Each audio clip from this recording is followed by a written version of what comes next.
What's going on, guys? Welcome to another video. If you can't see behind me, today I'm working on the daily. The brake pads and the rotors are shot on the car, as well as the front control arm. So we're going to be changing them out today.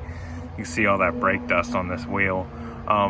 So my brakes on this car are Subaru WRX JDM brake calipers. So I got the 4-pot in the front and then the 2-pot in the rear, and I was confused on what to use as far as brake pads and rotors.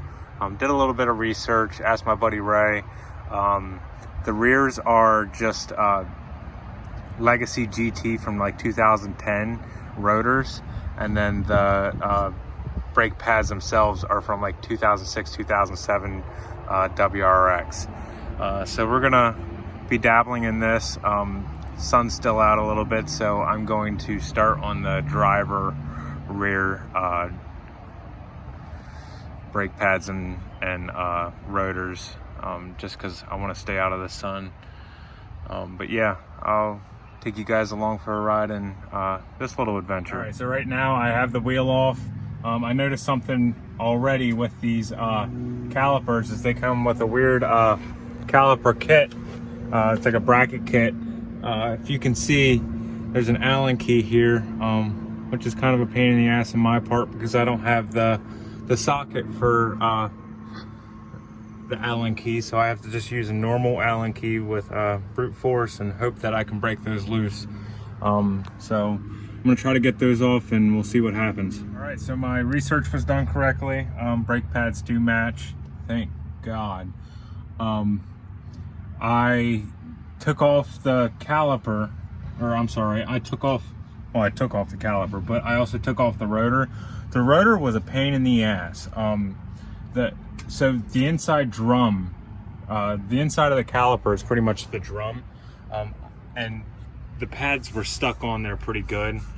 They look to be in decent shape still, but I ended up having to use their screw inserts that they have there, and going back and forth with a bolt to shimmy it out of the hub. You can see the little marks right here and right here, so that it would pull it away from the hub. I'm really hoping that the new new rotors that I have just slide right on, and I don't have to hammer the sons of bitches on. But if anything, I can adjust it with this little screw here to bring them in a little closer. I really don't want to have to mess with drum brakes because that is not my forte. I mean, brakes in general are not my forte. I really don't like doing them, but it's a maintenance thing and you got to do it. One other thing, when I was looking at the calipers, I thought I had the right caliper kit, the compressor for the pistons, and I didn't.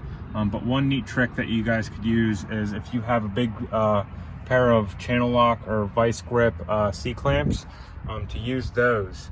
Pretty much you put the jaws in between the one piston and the face of the caliper, and you pretty much just slowly compress it, and that usually does the trick. Now in some calipers you have the twist style piston where the piston kind of has a flat spot with little grooves in it, and that's actually what caliper kit I have. I don't have the sandwich plate that expands as you ratchet it. So that's next on my list for when I do maintenance on this thing. But I'm gonna put the new pads in, put the new rotor on, and yeah, we'll go from there. All right, so far so good. No issues getting the rotor on. I'm super stoked about that. Like I said, I didn't want to mess with drum brakes at all, but rotor's on there, nice and pretty. A little greasy, I'm freaking filthy, but yeah, I'm gonna put this caliper on. What's really cool about these calipers is everything comes out and in from the top. All you have to do is pull these two pins here, and this spring comes out. That's what holds the pins from sliding out. Super cool setup. I love the way that works and how they set that all up. But yeah, I'm gonna get to putting that on, putting these big old Allen keys in, and go onto the other side. So we'll be back in a minute then. I wanted to show you guys this as well. I really wish I had my my Allen key sockets, because this is a pain. I don't know if you could see very well, but this is my process right now. It's just repetitive dumbness, and I am not enjoying it. Just maybe 7 degrees or 70 degrees. I guess that's more. That's like 110 degrees of turning. It's just, yeah, it's not fun, but so far so good. Moving along smoothly. Yeah, I'm gonna button this up and then we'll move on to the other side. Quick, I wanted to show you guys. Look at how messed up that pad is. That thing is rough, dude. I'm so happy I changed these when I did.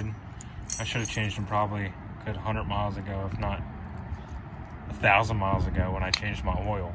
But yeah, I'm gonna slide the new ones in. Look at how much of a difference this is.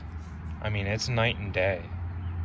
But yeah, I'm gonna put these puppies in, and I think I'm just gonna go for a drive. I'm feeling pretty lazy now after successfully getting all this stuff done. But yeah, my pads for the drum brake are just fine, so yeah, we're gonna button this puppy up. All right guys, so I got it all done, at least the calipers and rotors for the rear. I don't plan on doing the front control arms yet. I'm getting pretty hungry, and I'm going to hang out with some of the boys. So yeah, that was it. Rear calipers, rotors successfully put on. Look pretty decent in there. I just like the look of new rotors. I'm so happy that the drums fit. It was a little questionable. The stuff you read online, you're not always sure of. People like to talk out of their ass, so super happy that that person did not. I'm gonna go wash up and go get some munchies. Thanks for tuning in, guys. Make sure you like, comment, and subscribe if you like the video, and I'll catch you guys in the next video. Peace.